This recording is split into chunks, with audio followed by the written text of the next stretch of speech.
What have you seen from Isaiah Lee throughout the summer? Leadership, probably one of the best leaders I've been around. As far as the locker room, as far as the meeting room, as far as after practice, he's always there. So as his football is getting better, his football IQ is way up. So he's doing a fantastic job in that aspect.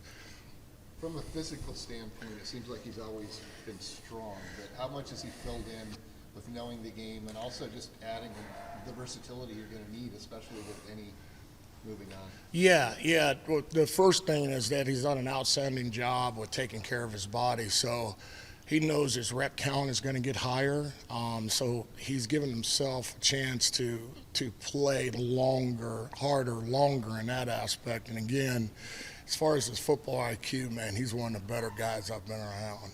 He's always in my office, always asking questions, want to learn, not just the D-line perspective, but from the linebacker perspective and the secondary, trying to get the full picture of the defense. Is there anybody that can replicate what Any did in terms of playing inside and outside without, at that elite level? Yeah, we got some young guys we're trying to do that with, and I think Tyler Odindum is doing a great job. He's the guy there that's going to be behind Isaiah at the zero technique. He played 5 technique in the spring. He's a redshirt freshman. We're hoping that he can grow into that role. But replacing Nenny is going to be by committee. MJ Anderson, who came to us from Minnesota, he's been working hard, and obviously we bumped JR Singleton out there to give us it's a big 300-pound guy out there with some decent twitch. We're just going to have to do it by committee, but we are not yet to have that versatile guy, but we do have some young guys that will be down the road that can give us that. Oh, go ahead. Sure. Yeah. What has impressed you about, JR's kind of growth and ability since the spring? Number one, he's taking care of his body. He was in a limited role last year, obviously with the injury, kind of really, he had to take a step back from that and came back late, but had a really good spring. I thought the best thing he did, when he came out there and learned a position and really, we didn't lose a beat there, right? So we'd like to see what he's going to do in the pass rush world, in that deal, but I think he's worked really hard at becoming a true 5 technique defensive end. How have you seen Blake Peterson come along? Blake Peterson, man, great question. That's the guy nobody talks about, but I tell you what, he is one hard-working cat. He's going to give you attitude and effort. He's going to run. He's going to stop the run.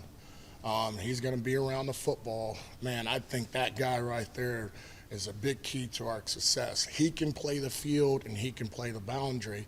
He's going to be a little bit like Zach Peterson there and hopefully give us some more pass rush there, but he's that flex guy too that can go from the field to the boundary.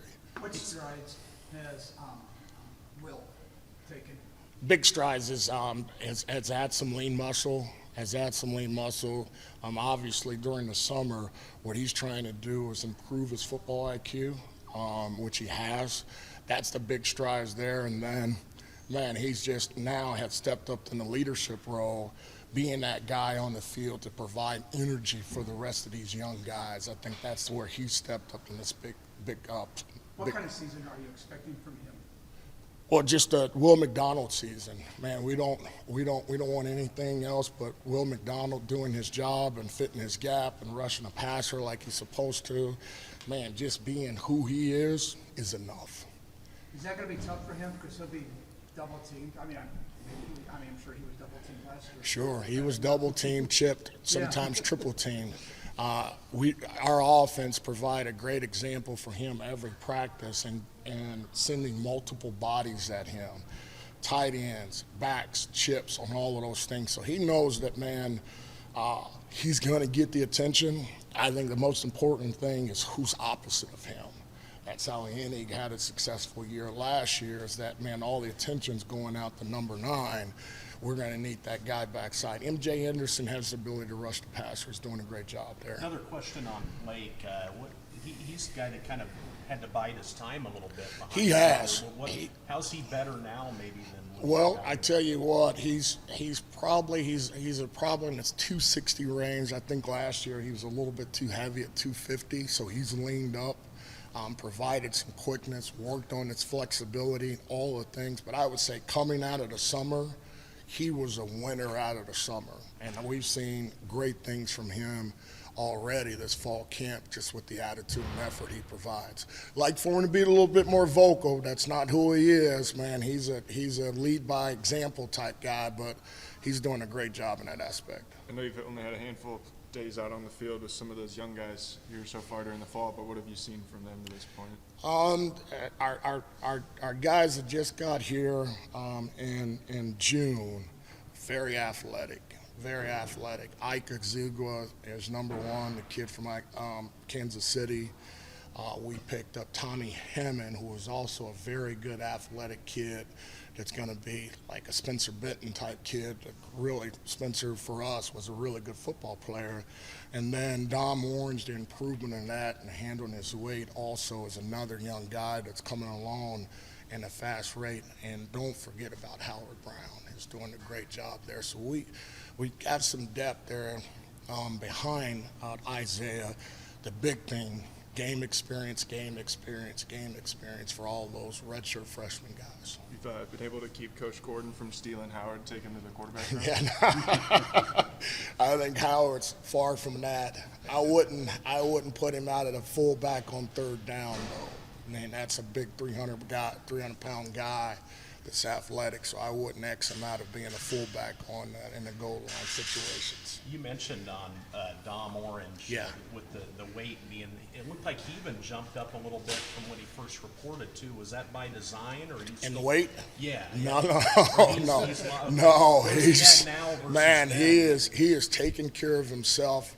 Dom would probably, we're not real sure what he was, but I would put in a high 380. Okay. When he's got here.